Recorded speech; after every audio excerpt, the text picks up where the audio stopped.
I'm Ted Meyer, and I'm here in Joshua Tree with, Carol S. and, and Carol and I are social distancing for this interview, Yes. but we have known each other for a long time because we both do artwork. Well, we first met because I was curating shows by artists with medical imagery in their work, and you have a couple medical things going on. Yeah.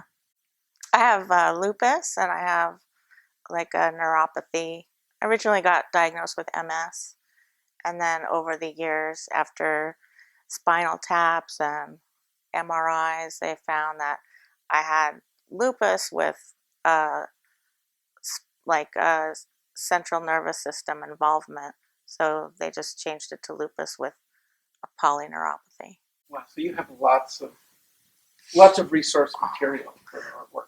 Yeah, so a lot of my artwork had like even MRIs in it with like brain scans and some stuff with the spinal cord. And you've seen it. It's kind of, it's not the prettiest stuff, but But that's what I so what I really like about your work is that if you just look at it, even your work that is about really serious matters, it will have a wheelchair in it. And I remember one that we showed at UCLA, and it had wires, and it was about electroshock therapy, I believe, and but the imagery is so fun. It's very kid-like. It's very upbeat. Your colors are, you do a lot of primary solid colors.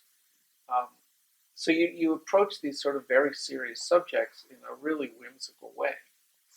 yeah, I mean, I have kind of a no education in art, so a lot of people say it's kind of naive, sort of outsider arty looking, which I don't mind. I don't mind that my hand has that kind of look to it, almost cartoony.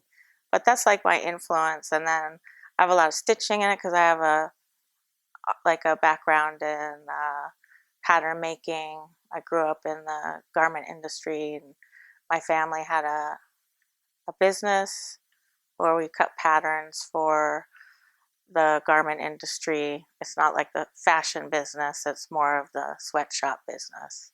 So I was looking on your website, and you've got all these desert landscapes, and a lot of those have patterns in them that almost look fabric patterns, like repeating patterns and things that you've dropped in. So do you think that work early on doing the patterning, your family was in that business? Definitely, definitely a big influence.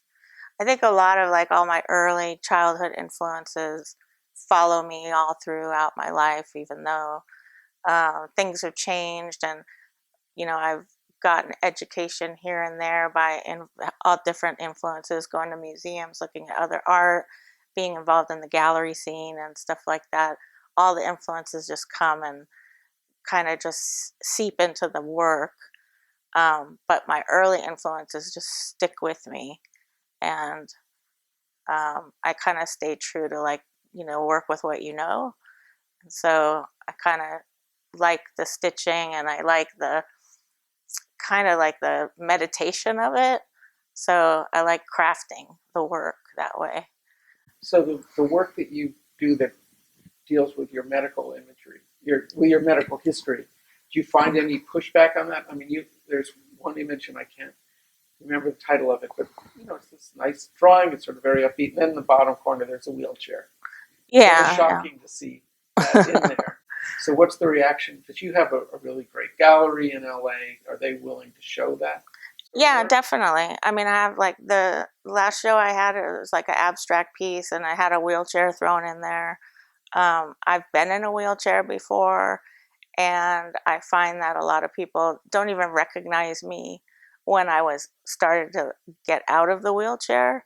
That That happened with us a couple times. Yeah, you get identified as a person in a wheelchair, and then also I noticed while I was in a wheelchair, artwork was just too high to look at.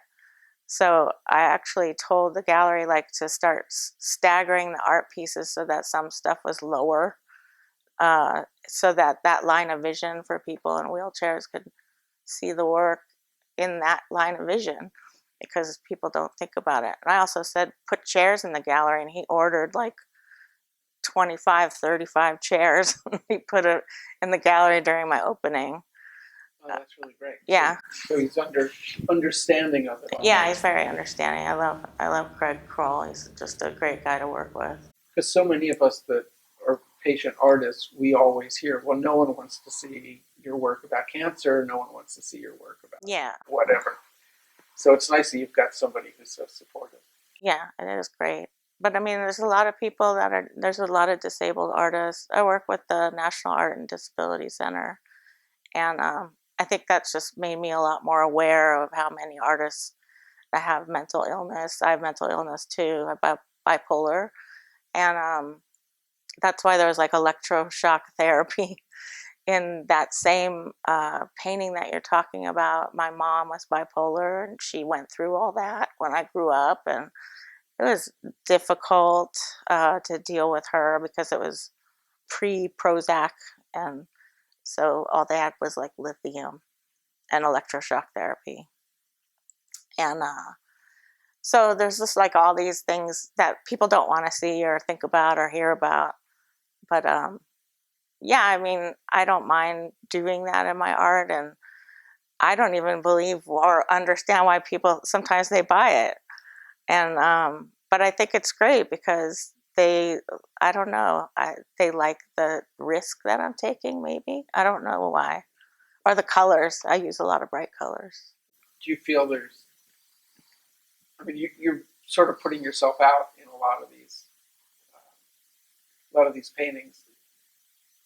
Do, have you ever had a thing where someone's interested in a painting and then you sort of explain what's going on medically and then they go, I don't want it, or does it make them more invested? I try not to even talk when somebody's looking at the art because I want them to have their own experience. But if they ask questions, I will answer them honestly. But I try to steer them into like, well, how do you feel about it, or what do you see? Um, because I don't want to give them my interpretation. Because once I'm finished with the painting, it's kind of like it doesn't belong to me anymore. It belongs to the person looking at it. And yeah, sometimes people have been like, well, that's not what I thought it was about, or, but that's happened rarely. Rarely has that happened. But I think they like the vulnerability. They relate to it. It's relatable, I think. So now you're out in the desert and you're doing work about being out here. How's it affecting you health wise? Not only with your artwork, but just in general, being away from the city, the stress. Oh, it's great. I love the desert. I have for 20 some years, and it just is anxiety relief being out here because it's so quiet and it's just nature, and I love it. I love the desert. Well, thanks for talking to me. Thank you for having me.